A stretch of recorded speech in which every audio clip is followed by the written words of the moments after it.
Russell Bobbitt, who is the master prop maker for their films. And I think we're going to get started since we turned out the lights. All right, let's go. Let's begin. You're doing video over there. You doing video?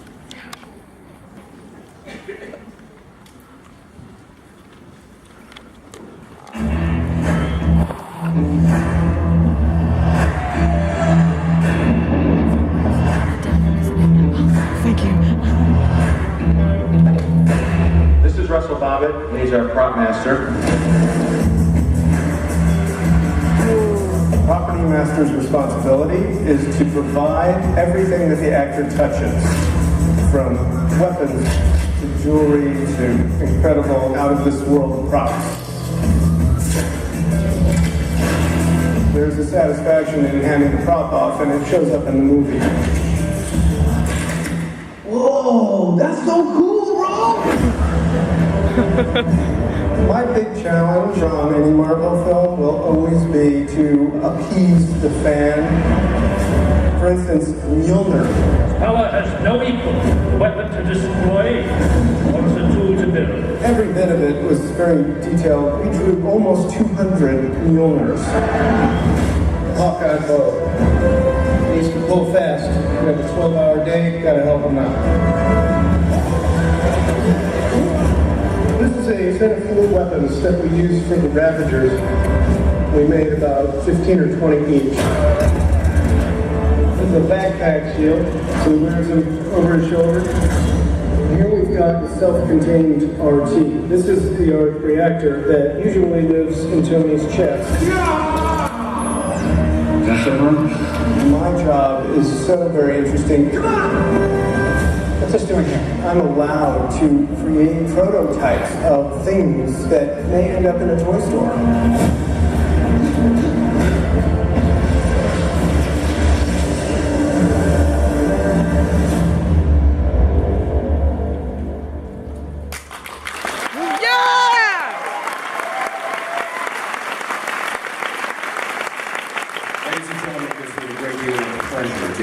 Director of Captain America, The Winter Soldier, Captain America, Civil War, and Avengers: Age of Ultron, Avengers: Infinity War, Joe Russo.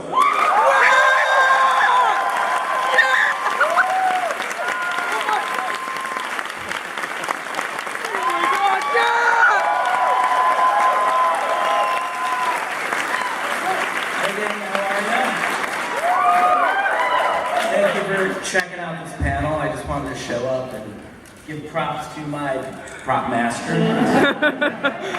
Russell Bobbitt, unequivocally the best in the business. We've been working with him now on 4 movies, and he's been in the business for 30 years, just so you know a little something about him. And he has worked on 10 Marvel films, so he's basically the in-house prop master for Marvel. He's done 2 of the one-shots. He has created some of the most iconic props in the Marvel Universe, including Thor's hammer, Captain America's shield, Iron Man's arc reactor, and most importantly, Thanos' gauntlet. We couldn't pull off the Marvel Universe without the authenticity and level of detail that he brings to his props. And you couldn't enjoy these movies without the incredible work that he does. So, without further ado, Mr. Bobbitt.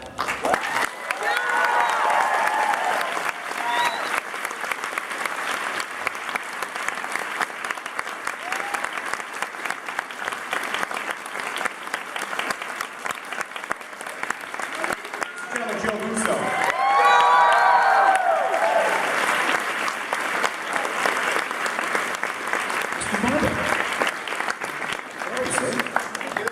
Do you want to have a seat or you want to stand up? I'm going to probably stand up because I'm going to touch things. Okay. do we have a hands-free mic that we can use or not? If not, that's fine. Can you hear me in the back if I talk like this? Yeah. Then I'll talk like this. You guys have been introduced to Mr. Bobbitt. I should explain who I am. My name is Jesse Falcon. I've been working for Marvel for 23 years. I work on the consumer products division. So I develop all the toys that get made around all the Marvel properties. So I had a bit of history working on Mr. Bobbitt's props. And we have a very cool opportunity today to talk to Russell about all of these incredible things that he's built and his team's put together for these incredible films. So we wanted to kind of go down the line and spotlight each of these incredible props and kind of their history, how they got made, Russell's process, and maybe some behind-the-scenes stuff that is pretty cool. All right. So do you want to start with Captain America's shield? Yeah, well, let me actually start with what is a prop master, right? Great. Most of you probably know that. You're kind of involved in this world. A prop master provides anything the actor touches. Anything. It could be food or weapons or Captain America shields or Mjolnirs or swords, and you name it, we do it. Anything they touch. If it's a pencil, I have to provide the pencil. I have to make sure it stays sharp all day. I have to have 10 pencils for every one pencil that I use because they break, and an actor might drop it, and we have to provide more and more, make sure that we continue shooting without any delay. As we run about, in our films, about $250,000 a day in some cases. We have to not delay the company. So I'm the yes guy. If they need a pencil, I'll bring a yellow number 2 pencil. The director will look at me and say, but I want a number 3 pencil and I want it in green. And so I'll run to the truck, I'll go get a number 2 pencil, I'll get a team of painters to paint it green, and a graphics guy to put a number 3 on there.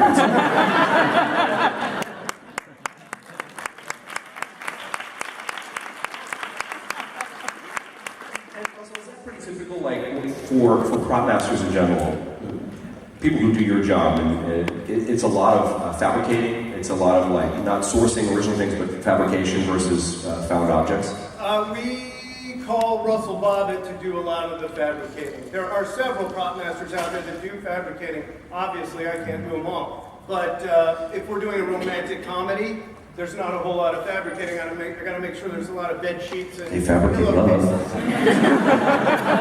Can't touch it. I have fabricated love.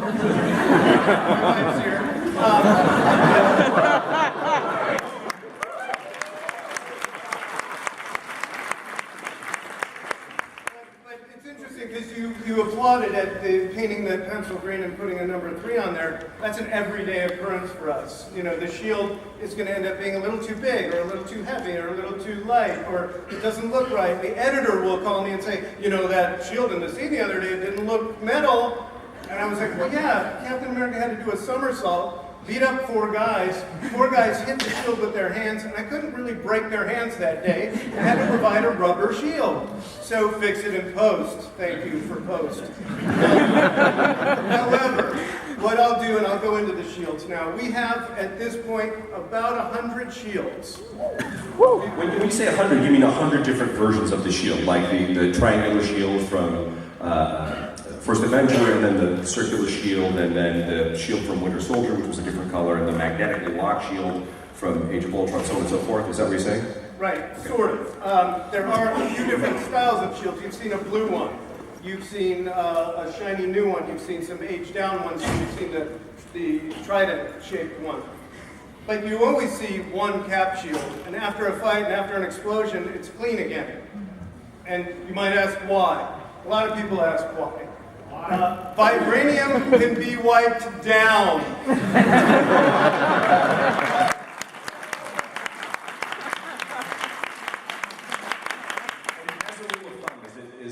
Is Pledge better, or would you say Windex for vibranium? Well, being that we invented vibranium, we also invented the cleaner, and we're not going to talk about what it is. That's a spoiler for the future We'll only movie. give some. So, the reason I have 100 shields is the life expectancy of a shield is 3 scenes. After 3 scenes, it's damaged beyond repair. This one is damaged beyond repair. This is the one. He's pointing the shield at me. This one rest my arms. is uncleanable, it's unusable, and we use this in the Civil War scene when he goes to Lagos, and the sticky bomb sticks to the shield. That's the actual shield we used. He had to roll over a taxi cab. in that scene. So this is a rubber one. When he does a somersault, it's a soft rubber. So I have 3 or 4 different materials I use. I use aluminum for close-ups. It's the best one. You shoot this thing, it looks like metal, is it not? It's because it's metal. Then I have a fiberglass one. It's lightweight, and it can take a pretty good paint job, and it goes on his back when he's on the motorcycle, or, you know, before he puts it on or throws it off. It's a fiberglass shield. Then I have a hard rubber one where he can do some stunt scenes, get hit. People can hit it and not break their hands. And then I have a softy rubber, which is this. Yes. That we use for somersaults and so on and so forth. I have 1 hour. 1 hour divides up into 10 seconds. Pass it around. Hopefully it gets to the back of the room.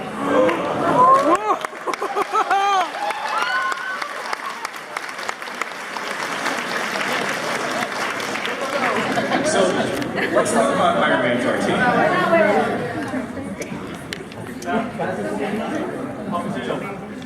Let's talk about Iron Man's RT. So, good. Yes, I love the RT. Now, you know it as the arc reactor, is that correct? Yeah. We call it an RT in our world, propulsor technology. John Favreau came up to me and said, we need to glue something on Robert Downey's chest every day of his life for the next 12 years. You're the guy that's going to do it. And I thought, oh, well, is he nice? He's nice. So what did we do? How did we make an RT, an arc reactor? What does it need to do? It's an electromagnet, right? Because it's keeping shrapnel away from his heart. It's barbed-shaped shrapnel that is in every breath moving closer and closer to his heart. That's the concept of why he's in danger and has to use this thing. How do we make an electromagnet that gets surgically put into your body? We talked about cold fusion, nuclear power. And I had never known about nuclear power before this. I was a prop guy that made, you know, awesome pillowcases for romantic comedies. Fabricated love. So we took the attitude that, you know, we needed it to light up. Read your comic books, you'll see it lights up. That's where we put the nuclear power into play. We sort of told the story that it was an electromagnet that was keeping the shrapnel out of his heart. I knew it. A lot of other people do. And this is the result of it. The one in the center here, it's hard to see in the back, but, oh, there it is. The one in the center is the one that he, very first in the cave, he had torn his shirt apart, looked down, and it was attached to a car battery, right? And then he started making all the other ones, you know, in the cave. He made that first one down on the bottom right. So Russell, let me ask you about the cave scene, because I think this is interesting. So when you read a script, there's a scene, Iron Man is in the cave with the other gentleman, and he's locked in there. He has a bomb they want him to put together for him, and he's now...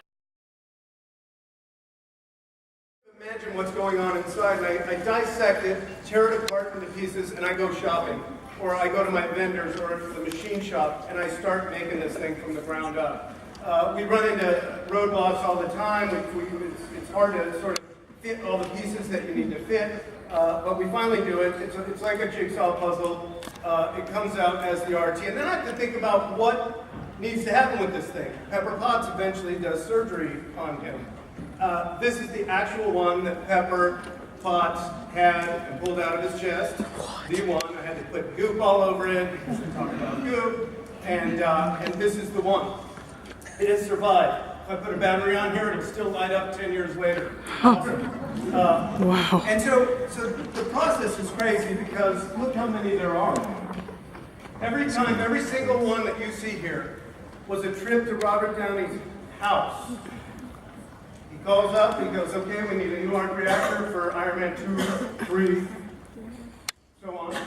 And we go over to his house and we sit in his garage and we look at it and he tells me things like, yeah, I think this one should have octagons or hexagons or triangles. And there should be a lot of triangles because maybe it's a big triangle and then 1,000 little triangles inside and it's releasing the energy. And he gets into his head what that thing is doing on his chest.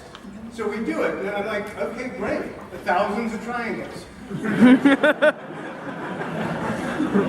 Let me go to the drawing board, and I do. I draw, we go to the 3D printers now, we laser cut. That green one on center left is laser cut, which is here. This is the one that at the end of Iron Man, help me out, 3 maybe, he throws in the ocean. This is it. Now, because he had to throw it in the ocean, I couldn't glue it on his chest because you wouldn't see the inner workings. Because this is supposedly 3 inches into his chest. So this would be the one that was 3 inches into his chest. So when he's holding it as a prop, we see what was in his chest. This one was completely machined. This is all new tech. Way back in the day, when I put top left on him or bottom left, that was Iron Man 1 when he gets back to his workshop and he remakes it. I had to glue that onto his chest. We glued them all to his chest. In fact, there's always residue of Robert's chest on these things. I think it's actually really interesting that you work that much in pre-production with the actors on these key components. Is that true across the board? Do you get together with Chris Evans on the shield? Does he talk about like it'd be really great if this was way less, or Hemsworth with the hammer? In a nutshell, here's the process. I can answer that. I read a script, and I dissect that script like a shopping list.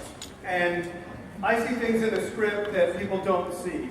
If I'm on a New York street, I got to think about the homeless guy in the corner with a sign, and the taxi cab that has a light that's on or off, and the license plate that matches the number on top of the license plate. These are things in life that we've seen but we don't think about. I have to be detail-oriented and figure all that out. So I'll break down that script, and then I put a cap shield in the breakdown, by the way. So I think about all the details first so that you feel like you're submersed into a story in a film that doesn't pop for you, that it just feels real. So I'll read the script, and then I'll make a big old list of props, and then I'll take it to the directors, and the directors get very excited about the list, and they add 10% to it. And they say, oh yeah, it'd be good if the cap shield was red, white, and blue, or if it was a little bit bigger or smaller, whatever. Then my list grows by 10%, and then I go to the actors. I'm like, okay, Mr. Actor, usually with the first name of Chris. Why are there so many Chris's? So many Chris's. Yeah, I guess. We should all change our name to Chris and we'll be a superhero. But I'll go to Chris and say, here's your shield. And I'll come with him with templates from, 3 foot, 2 foot, and all the way down, and we'll put it on his hand. And he'll be comfortable or not comfortable. Usually not comfortable first, because they love to put their 2 cents in and make a little bit of a change, and we accommodate it. And so we make the actors comfortable as we possibly can in any given day to make him feel like this prop, or any prop, is part of their character. It's got to be an extension of that character to succeed as a prop. And so I know we're going to have a Q&A, but I'll tell you right now, I'll just answer your first question, what's my favorite prop? My favorite prop is the prop I'm working on today. I make it the best I can make it, I tweak it until it's untweakable. It's my favorite prop, and then it leaves my life until I get to the set, and I go on to my next favorite prop. So that's, my favorite prop is everything I do, because I put everything into it. So we do that for the actors. We all sit down, we have everything. I've got my big fat list. I know what the actors want.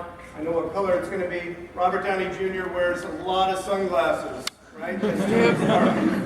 He and I work so very closely together. He texts me, so don't pickpocket me right now, please. Every time he wears a suit with a tie, take a look at the glasses. The lens color matches his tie. We try to do that. We've made some choices where it didn't match, but for the most part, we sit down together and go over those small details. What watch am I going to wear? What eyeglasses am I going to wear? Should there be a pen in my pocket? I'm with them, and then when we start shooting, I maintain the props. I hand the props off to the actors every day of my life for 12, 14 hours a day. I'll give you a quick little anecdote about the arc reactor, and then we'll move on to the next prop. On Iron Man 1, when we made that bottom left one that you saw, I had to glue it on his chest, and the electronics were not small enough yet, receivers and transmitters, so I had to put a switch in it to turn the light on and off. Because it's such a small piece of real estate, I had to make custom batteries, and the battery life is only 10 minutes on an arc reactor, and we'd shoot 14-hour days. And so I was in there with a pin, turning it on and turning it off every time we rolled and cut. And whether he was emotional, he had to cry or laugh or be angry, Russell Bobbitt was right up in his face, rolling! And I'm sitting there trying to turn off the thing. And Robert sometimes would say, I love you, Bobbitt. Sometimes he would say, Bobbitt, can you please get out of my face? We have an understanding.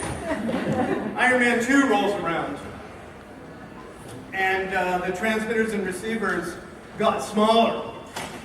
And I go to first shot, first day of the movie, I glue it on his chest, and I walk away as if I had something else to do. He said, rolling. And Robert looks around for Bob. Bobbitt's over in the corner, smiling. And literally you heard this, Bobbitt! I did that. Biggest smile on his face. The day he figured out that we had him on a remote control.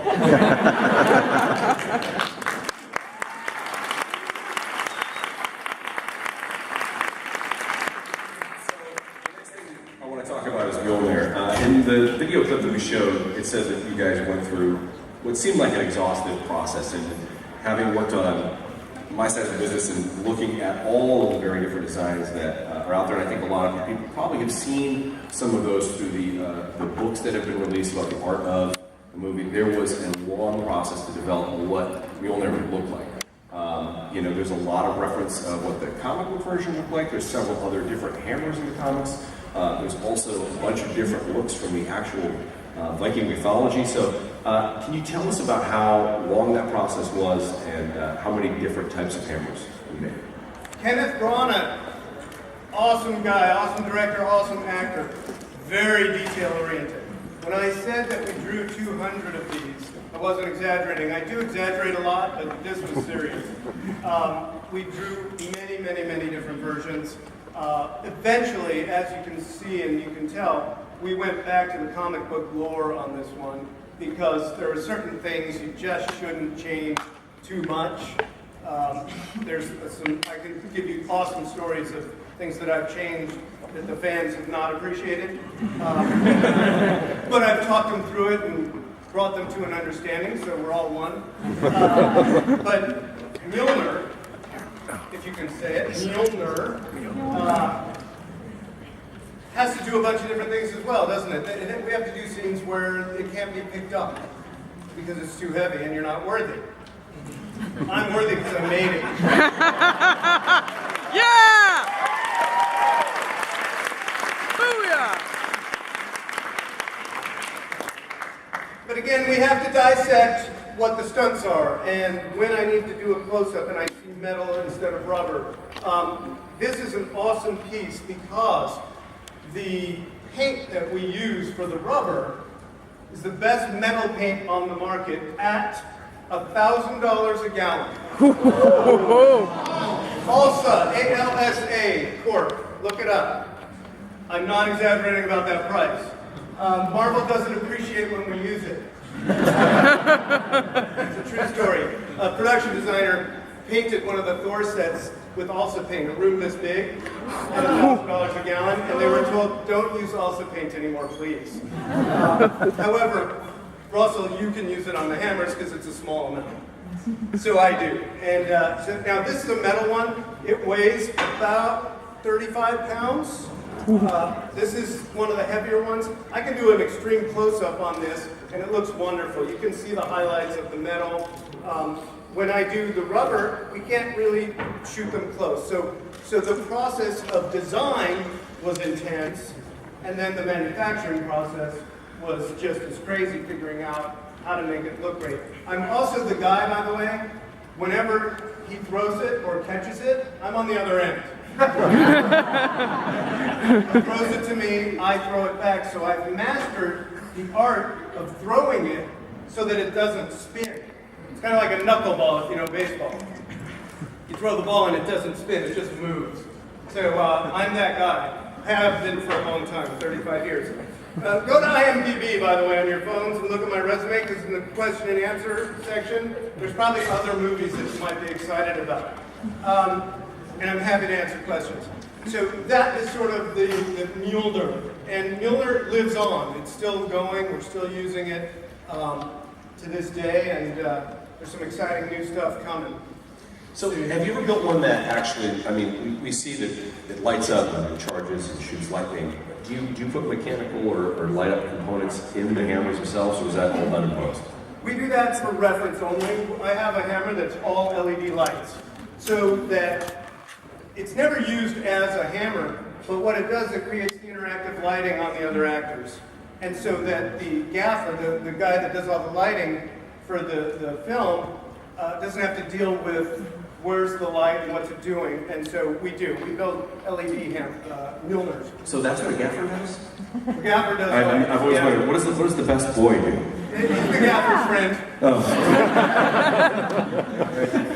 All right. We were down in Atlanta, where you guys are all set up shop and you're making a really cool set of movies right now. And we got to tour your prop warehouse. And the guy who uses that hammer, you have a special name for him, don't you? Oh, the specimen. Yeah, it's interesting when Chris comes to the set.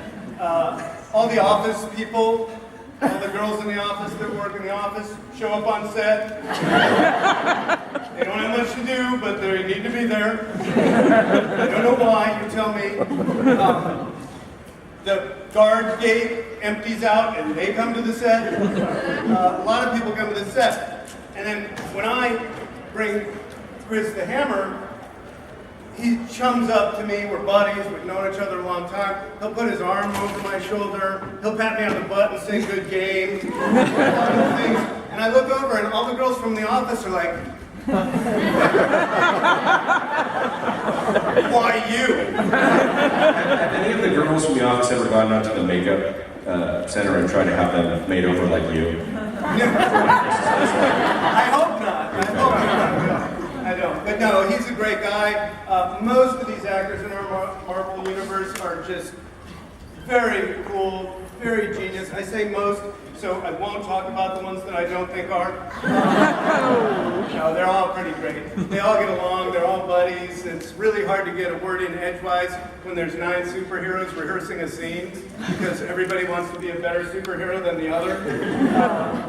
But it's kind of fun to watch, and it's cool. And then I help support bringing together the pieces that make our films. So let's talk about Star Wars blasters and kind of Guardians of the Galaxy in general. So these have a very unique look to them. How long was that development process for? Well, I'm always honest about everything. I do the films in the States, right? And this first Guardians was done overseas. So a lot of people know that I didn't design these 2 pieces. But what I have to do, I work closely with a man named Barry Gibbs, who has done my counterpart in the London world. We work very closely together to help each other with the overlapping props. So this, I'm proud to say, this is a great man, that we kept his design on this. But what I have to do is then look at my movie and decide how many I need. We do fat ones and skinny ones because the fatter ones sit funny on his costume, so I make a thinner one that sucks closer to his legs. So if he has to draw them, it's a skinny one, we cut and we put the fatter one back in his hand. Now also, the great part of this conversation is that I read the script and it said he reloads his blasters on Guardians 2, Volume 2. So I was like, I had to look at the weapon and go, okay, well, where's the reload? There's no cartridge, there's nothing.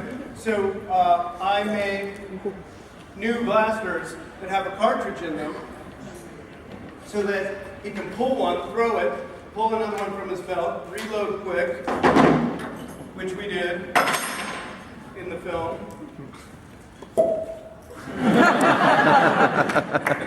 And usually, if the batteries work right, There's, you showed us these when we were down in Atlanta. You built a really cool thing in this so you can save the battery life, right? what was that? So the off switch is on the very Oh, front. right. Oh, yes. So when he reloads, I put the switch on the end here, so when he hits it, it turns off. So To save the battery. hopefully, it's off. Yeah, so to save battery life. Battery life's always a thing with us because, again, in our very expensive day, you don't want a battery dying in the middle of the perfect take of the perfect scene where the director looks at you and says, if this doesn't work, I'm not introducing you at Comic-Con next year. Can you tell us about the headphones? Oh my God. I mean, from an outsider's perspective, you would just think that you'd get on eBay and just buy as many of those things as possible, right? Yes. And a prop guy would think that until about 2 weeks before you shoot, because you don't have to manufacture anything. You call Sony, and Sony sends you a bunch of these things, which I did. And Sony said, we had a fire. And they all burned. This was fine. The headsets had a fire, they're gone. Okay. I get on with my guys. Okay, guys, get on eBay, buy everything you can find. Well, because they were in Guardians 1, $7,000 is the cheapest one I found. 7,000. Hey, is that shield moving nicely? It's not going fast enough. Go faster. Hey, Russell, why don't we give this dash?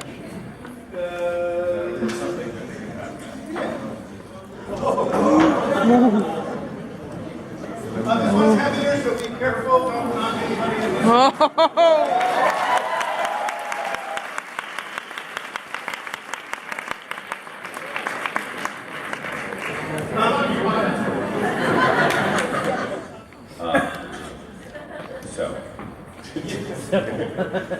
The eye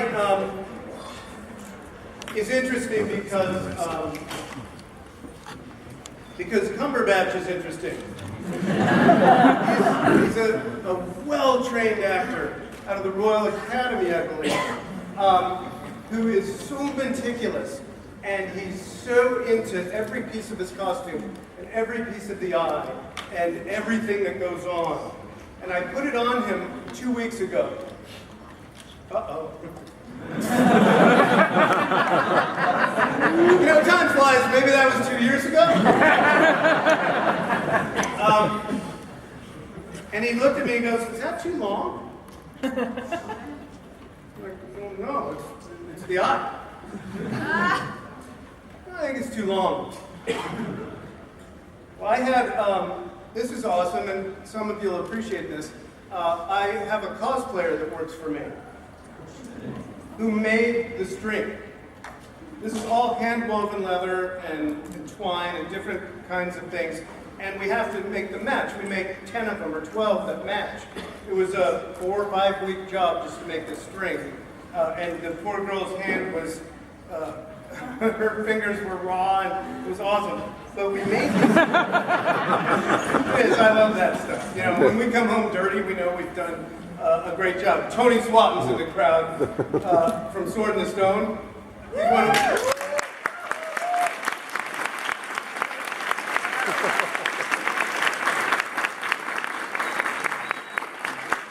Yeah, thanks, Russell. When you come in, I'm normally not this color. that's what I'm saying. So when I go to visit Tony, and Tony made the Infinity Gauntlet, by the way.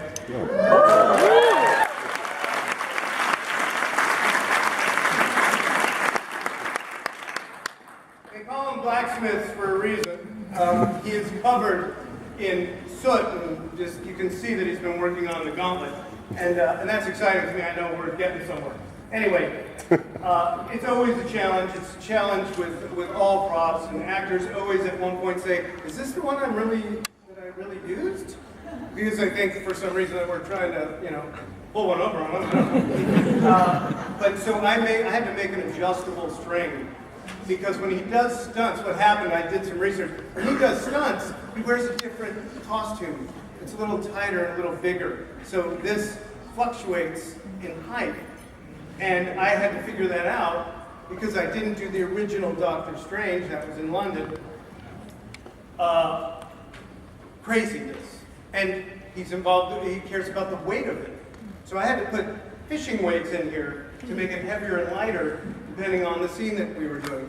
It's an intense little prop, this one. So for the sake of time, we have a couple more things we want to get through, and then we want to open up the floor for Q&A. So we've got some really cool books up there. We've got the book from Captain America Civil War, which is the code book that was used to reprogram the Winter Soldier. We have the Sokovian Accords.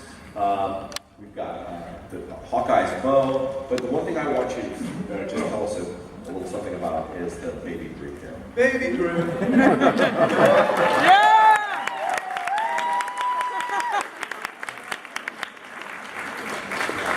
Okay, everybody say, "Aww." That's what I hear when Baby Groot comes out. So, Baby Groot's interesting. In that Legacy made it, Stan Winston's old company, who is now run by a bunch of his employees, the late great Stan Winston, who we all love. They handed off to me because for some reason I have become the puppeteer in our films. So I take Groot and I act Groot's part for the actors because they know me and they love me and they trust me. So not only am I a prop guy, but now I'm the puppeteer for Baby Groot and Rocket, by the way. And I'm running around like crazy doing the little Groot parts, running them around the set. That the actors' eye lines are all perfect. And so Baby Groot has become one with me, and he travels with me.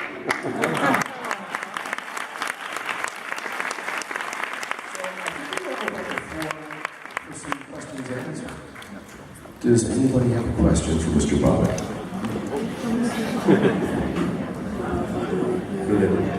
Hi, my name is Tim. You gotta line up. I was wondering, you talked about your favorite prop, is the one you're working on right now. What's your least favorite or most difficult prop you've ever used? When Star-Lord was in a blue and white outfit back in the 70s, they never really had a defined look. So I think what's happened now is that the look in the comics has been defined by the props that have been developed.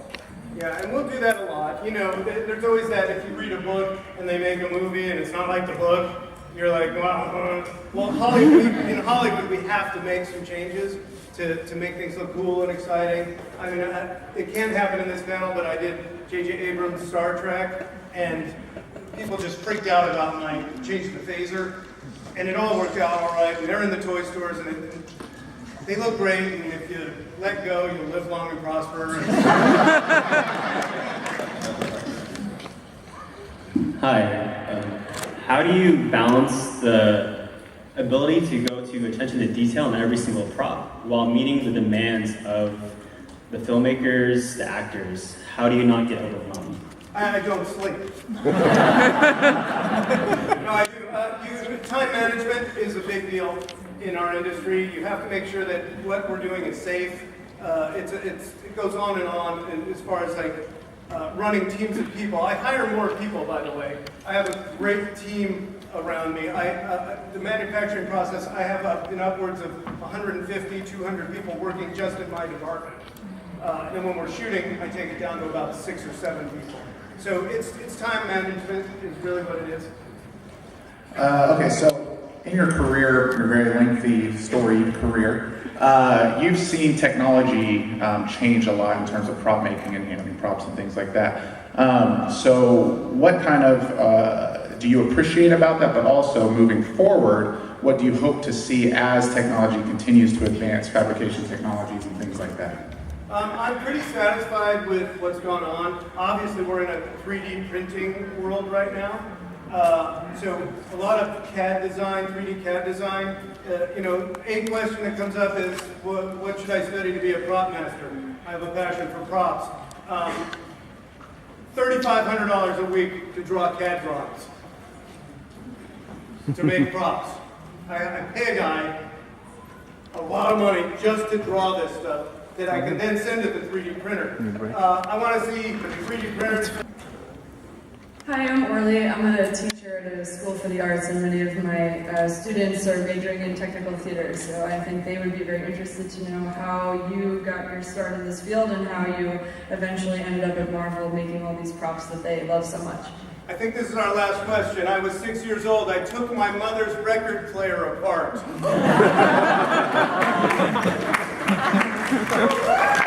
She was at work. It was turning. And I was 6 thinking, why is that turning?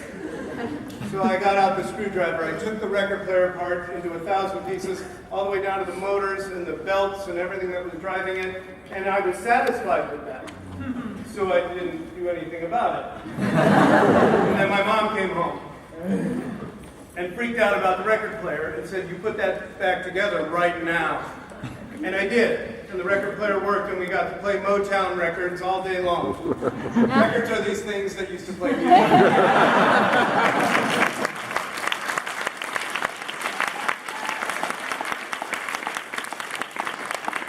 I take that moment, and I look back, and I think, you know, I'm curious about how things tick, and design, engineer, and manufacturing are my world, and I keep doing it and making awesome things for awesome movies. Follow me.